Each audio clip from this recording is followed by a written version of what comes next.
एक गांव में रतनलाल नाम का गरीब किसान अपनी पत्नी रज्जो और बेटी वंदना के साथ रहा करता था।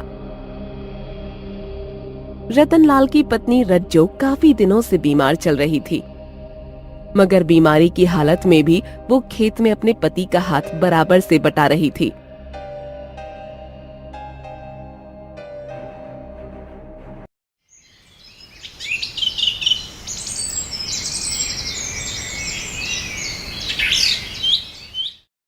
एक दिन खेत में काम करते हुए रज्जो बुरी तरह से खांसने लगी।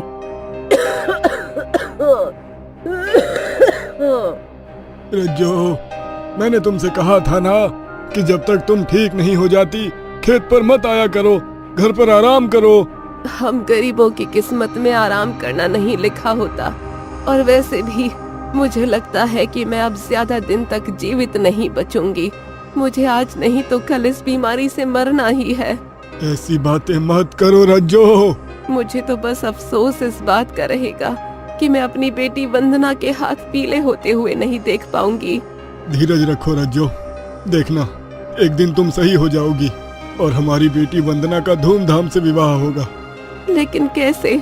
हमारे खेत तो जमींदार के यहाँ पर गिरवी रखे हुए हैं, और जब से हमारी बिटिया जवान हुई है वो जमींदार हमारी बिटिया पर बुरी नजर रखे हुए है। इतना कहकर रज्जो अचानक बेहोश होकर गिर गई। रतनलाल रज्जो को लेकर तुरंत गांव के डॉक्टर के पास भागा।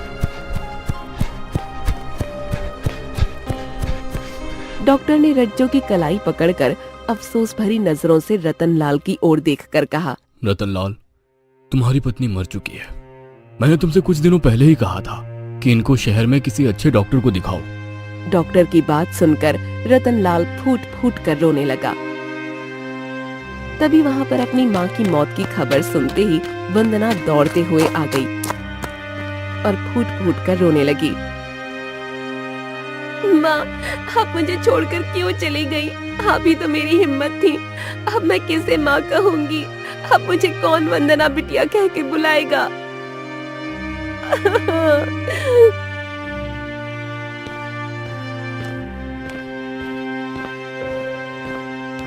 शाम तक रज्जो का अंतिम संस्कार कर दिया गया। वंदना का रो रो कर बुरा हाल था। वंदना और रतनलाल रज्जो की मौत के गम में डूबे हुए थे कि तभी उनके घर का दरवाजा तोड़कर जमींदार का खास आदमी बलदेव कुछ लोगों के साथ उनके घर के अंदर घुस गया। यहाँ पर क्या लेने आए हो बलदेव?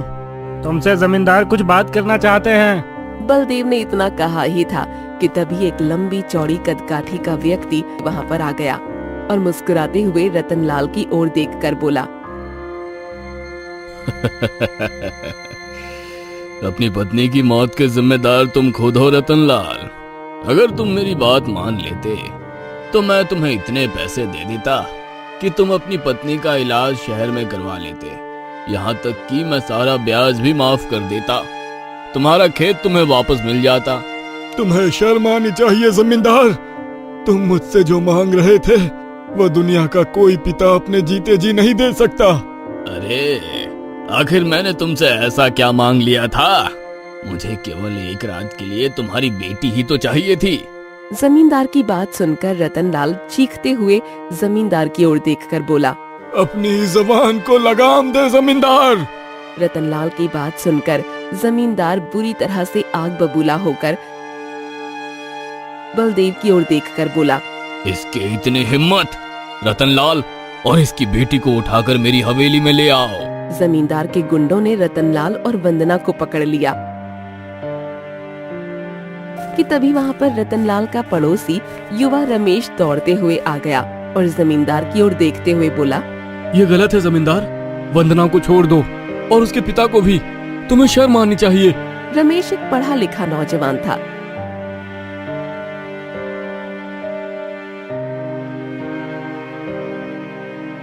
जो गांव में अक्सर लोगों को जमींदार के अत्याचार के खिलाफ लड़ने की सलाह देता रहता था। मगर जमींदार का खौफ इतना था कि गांव का कोई भी व्यक्ति उससे टक्कर लेने की सोच भी नहीं सकता था। जमींदार ने रतनलाल के साथ भी धोखा किया था। जमींदार ने रतनलाल को थोड़ा सा कर्ज देकर उस पर बहुत भारी ब्याज लगाकर उसका खेत अपने कब्जे में कर लिया था। यहाँ तक कि उसने रतनलाल से जबरदस्ती सादा स्टैम्प पेपर पर अंगूठा भी लगवा रखा था। रमेश की बात सुनकर जमींदार के गुंडे रमेश को बुरी तरह से पीटने लगे।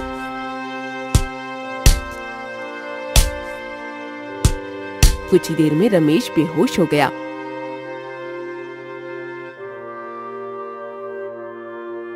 जमींदार वंदना और रतनलाल को अपनी हवेली में ले गया और उन दोनों को एक कमरे में बंद कर दिया।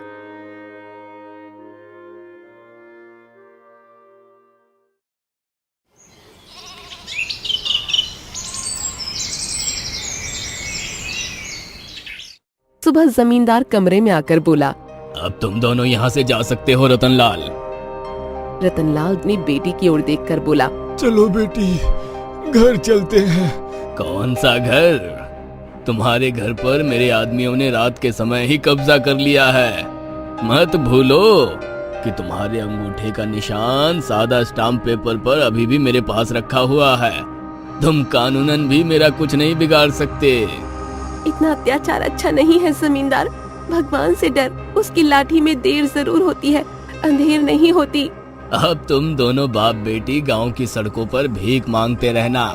और वंदना, सब जानते हैं कि मैं रात के समय तुझे अपनी हवेली में उठाकर लेकर आया था, लेकिन तेरी बात का विश्वास कौन करेगा कि मैंने तुझे हाथ तक नहीं लगाया।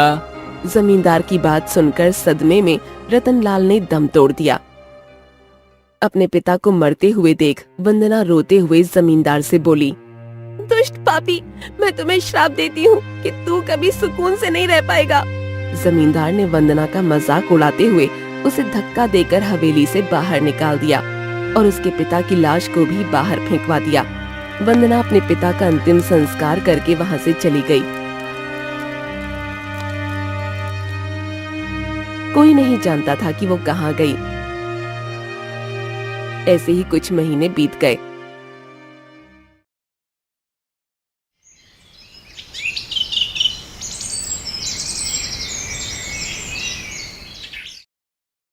आज जमींदार बहुत खुश था। अमेरिका से उसकी बेटी और दामाद उसके इकलौते बेटे अर्जुन के साथ आज गांव आ रहे थे। उसकी हवेली फूलों से सजी थी। जमींदार अपनी हवेली के बाहर बलदेव से बातें करने में व्यस्त था कि तभी जमींदार की पत्नी विमला देवी आकर जमींदार से बोली, आप फोन क्यों नहीं करते? अभी तक मेरी बेटी और दामाद क्यों नहीं आए? चिंता मत करो विमला, वो अमेरिका से आ रहे हैं, उन्हें आने में थोड़ा तो वक्त लगेगा। जमींदार साहब, मालकिन शायद कहने में थोड़ा हिचकिचा रही हैं। सच तो ये है कि मालकिन को अपने बेटे अर्जुन को देखने का बड़ा मन कर रहा है। तुमने सही कहा बलदेव, मुझे अपने बेटे को देखे हुए पूरे 5 वर्ष हो गए हैं। अरे तो क्या तुम अपनी बेटी और दामाद के लिए उत्साहित नहीं हो? बस मेरे कलेजे का टुकड़ा अर्जुन एक बार मेरे सामने आ जाए, मैं उसे अपनी ममता के आंचल में समेट लूंगी। अरे चिंता मत करो विमला, वो दोनों कुछ घंटे पहले ही एयरपोर्ट पे उतर चुके हैं। मैंने ड्राइवर को एयरपोर्ट पर भेज दिया है। मुझे लगता है वो यहाँ पहुँचने ही वाले होंगे। जमींदार ने इतना कहा ही था कि तभी जमींदार का एक नौकर घबराया हुआ उसके पास आकर खड़ा हो गया। क्या हुआ? तुम इतने घबराए हुए क्यों हो? बहुत ही बुरी खबर है जमींदार साहब। आपकी बेटी दामाद और आपका बेटा अर्जुन अब इस दुनिया में नहीं रहे। रास्ते में एक ट्रक ने उनकी कार को टक्कर मार दी। नौकर की बात सुनकर विमला देवी चीखते हुए बुरी तरह से रोने लगी। नहीं, ये सब आपके किए हुए कुकर्मों का फल है। इतना कहकर विमला देवी बेहोश हो गई। बलदेव दौड़ता हुआ पानी लेकर आ गया, मगर जैसे ही उसने विमला देवी के मुंह में पानी डाला, पानी खून में परिवर्तित हो गया। ये देखकर सभी लोग बुरी तरह से डर गए। ये सब क्या हो रहा है बलदेव? पता नहीं जमींदार साहब, मैं तो पानी लेकर आया था, ये पानी खून में कैसे बदल गया? जमींदार दौड़ता हुआ अपनी पत्नी की ओर भागा। आंखें खोलो विमला, आंखें खोलो।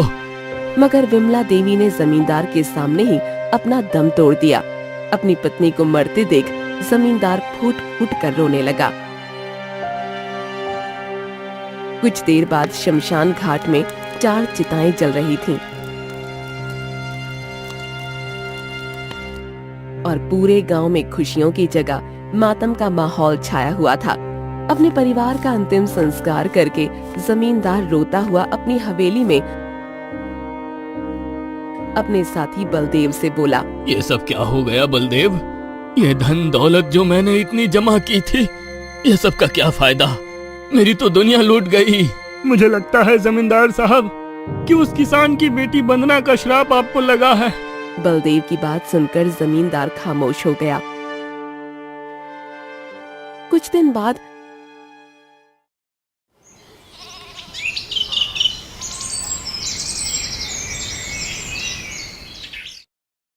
जमींदार को पता लगा कि उसे कैंसर हो चुका है। एक दिन अचानक डर की वजह से उसके सारे नौकर, यहाँ तक कि उसका सबसे वफादार साथी बलदेव भी उसे छोड़कर चला गया। जमींदार अकेला रह गया।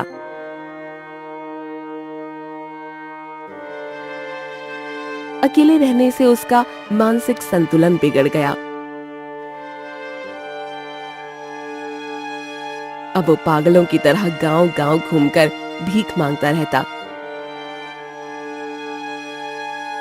और हर किसी से एक ही बात कहता कि वंदना को कहीं देखा है क्या?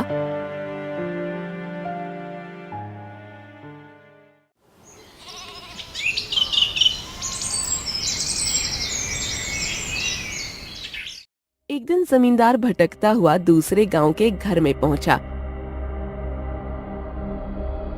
घर में उसकी नजर वंदना और रमेश पर पड़ी। जमींदार की इतनी बुरी हालत देख रमेश और वंदना बुरी तरह से चौंक गए। मुझे माफ कर दो वंदना, तुम्हारे श्राप ने देखो मेरी बेटी, दामाद और मेरे बेटे को समय से पहले सुला दिया। मेरी पत्नी ने मेरी बाहों में दम तोड़ दिया। माफी अगर मांगनी है तो जाकर ऊपर भगवान से मांगना। तुम्हारे कारण मुझे सारे गांव में अपमान झेलना पड़ा। वो तो भला हो रमेश का, जिसने मेरे साथ विवाह कर लिया। आज मैं रमेश के साथ सुखी जीवन व्यतीत कर रही हूँ, मगर तुम्हें इस हालत में देखकर मुझे कितनी खुशी हुई है, इस बात का तुम्हें अंदाजा भी नहीं है। इतना कहकर वंदना ने जमींदार को धक्का देकर घर से बाहर निकाल दिया। कुछ दिनों बाद जमींदार की लाश गांव के जंगल में लोगों को पड़ी हुई मिली। ऐसी दिलचस्प कहानियां देखने के लिए हमारे चैनल ब्राइट स्पेस हिंदी को सब्सक्राइब करना ना भूलें।